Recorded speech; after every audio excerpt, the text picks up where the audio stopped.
Hello students, welcome to INFS 321 Information Sources. Information sources are required by everyone when you have to undertake any activity. For instance, in the classroom, you find that you will need to find the spelling of a particular word, or even for your assignment to find out how a particular activity occurred, such as a hurricane.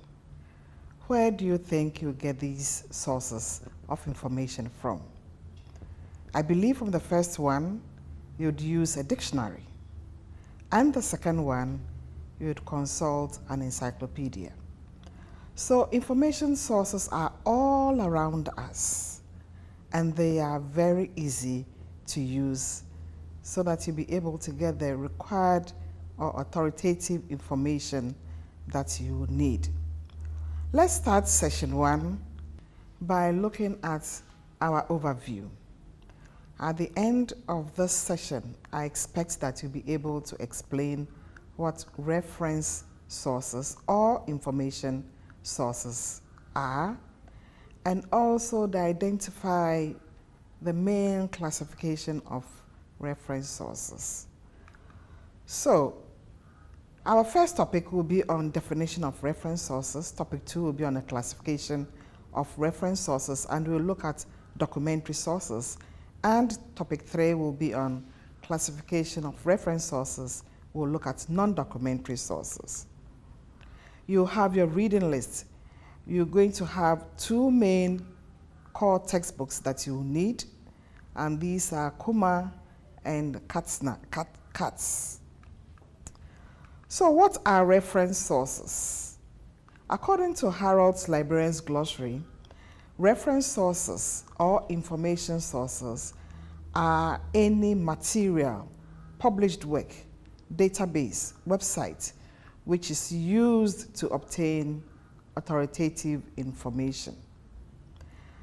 Reference sources are described as miscellaneous or contain miscellaneous information.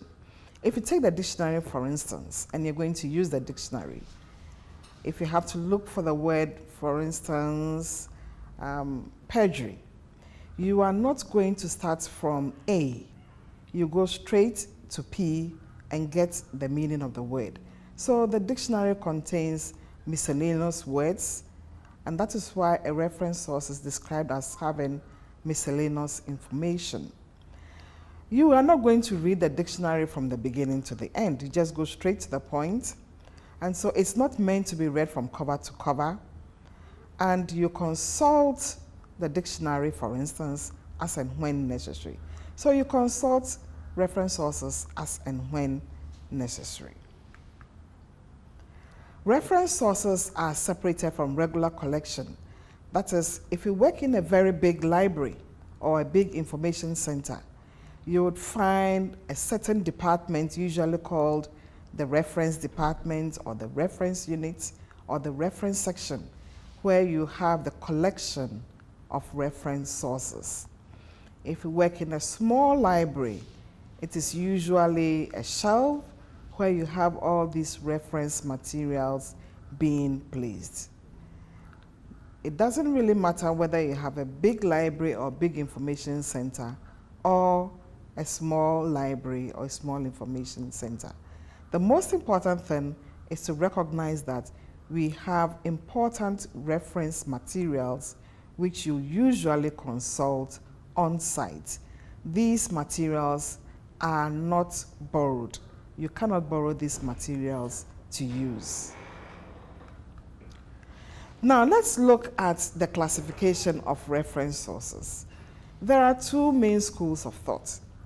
One school of thought organizes reference sources according to documentary and non-documentary sources. So this particular session is going to look at documentary sources. What do we mean by documentary sources?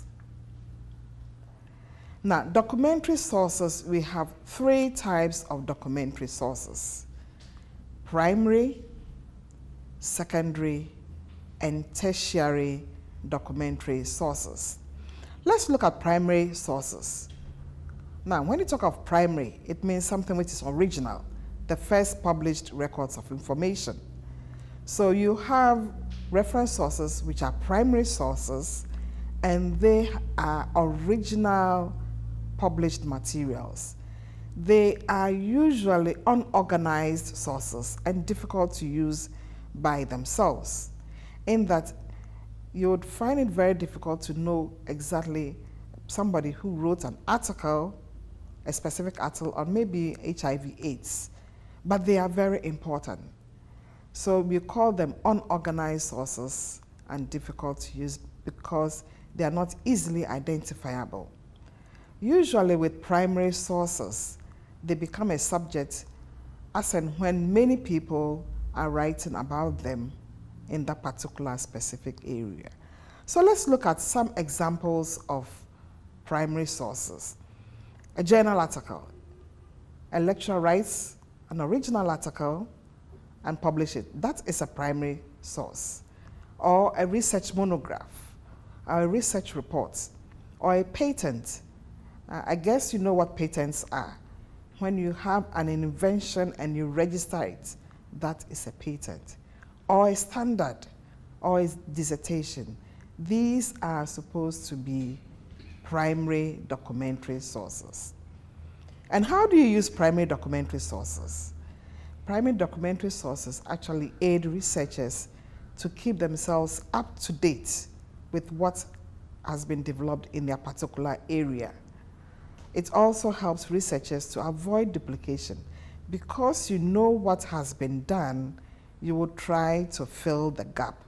So primary documentary sources are very important. For examination purposes, you should be able to identify a few primary sources, and I've listed them up: journal articles, research monographs, research reports, patents, and the rest. Now let's move on to the second documentary source, known as secondary sources. These are information which are compiled from or refer to the primary sources. And these are easier to use because if you're looking for somebody who wrote an article, you'll refer to an index and it tells you, takes you exactly to who has published what. So they make available information contained in primary sources in a more convenient way. They are original information, usually modified, selected, or rearranged or reorganized, and they are repackaged, and they make information easily and widely available. We actually call these secondary sources as bibliographical keys to primary sources of information. So let's look at some examples of these secondary documentary sources. I mentioned an index. I mentioned indexing periodicals, abstracting periodicals, reviews, treatises, monographs, textbooks, handbooks. Yes, dictionaries, they are secondary sources. Encyclopedias are secondary sources. Now, the third documentary source we call the tertiary sources.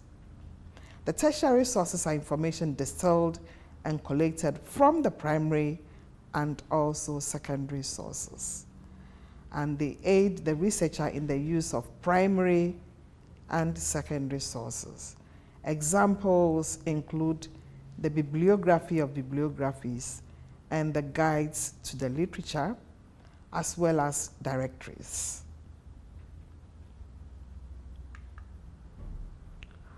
Now we will look at non-documentary sources. Under non-documentary sources, we also have two main kinds: formal non-documentary sources and informal non-documentary sources.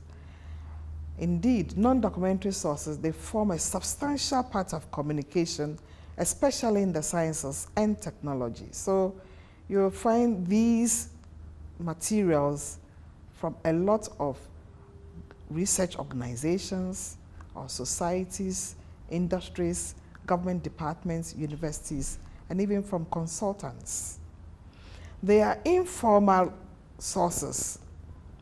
The informal non-documentary sources include conversations with colleagues. So when you attend conferences and you have colleagues, you're able to get a lot of information from there. Indeed, scientists prefer this kind of information because they are relating directly with their colleagues who are working on certain projects. So we have the informal non-documentary sources, which include conversations with colleagues, visitors, attending professional meetings, and the like. Then the formal documentary sources include the research organizations, societies, industries, as I mentioned earlier. So the informal sources are live sources which are extremely important in the communication process. And they tend to be more convenient sources because they are easier to have a dialogue with an expert, especially when you meet at a conference, than to use a bibliography or an index. So the informal ones, you don't rely on the documentary sources, such as the bibliography or the index, but you talk to an expert. So let us conclude on just this introductory lecture on documentary sources and non-documentary sources. And we can say that the categorization of information into documentary and non-documentary sources are for convenience sake. We take into consideration the related currency and accuracy of the sources of information. Primary sources are more current than secondary sources. So when you look at the non-documentary, primary sources are more current than documentary sources. When you have a primary source, it's published in an article, it takes quite a while before the secondary sources are also produced, because to have the index, the indexer will have to work on the primary sources and compile them into the index for you to use. The primary sources are generally more accurate than the secondary sources due to the fact that these represent original ideas. However, in some cases, a secondary or tertiary source may correct errors which might have occurred in the primary source. We have a video for you to watch, and these are 3 non-documentary sources: the dictionary, encyclopedia, and thesaurus. We also have an activity for you. I listed a number of documentary sources: primary, secondary, tertiary. For your activity, you will need to visit any library or information center and look for the following. Of course, journal articles can be seen anywhere, so that's not a problem.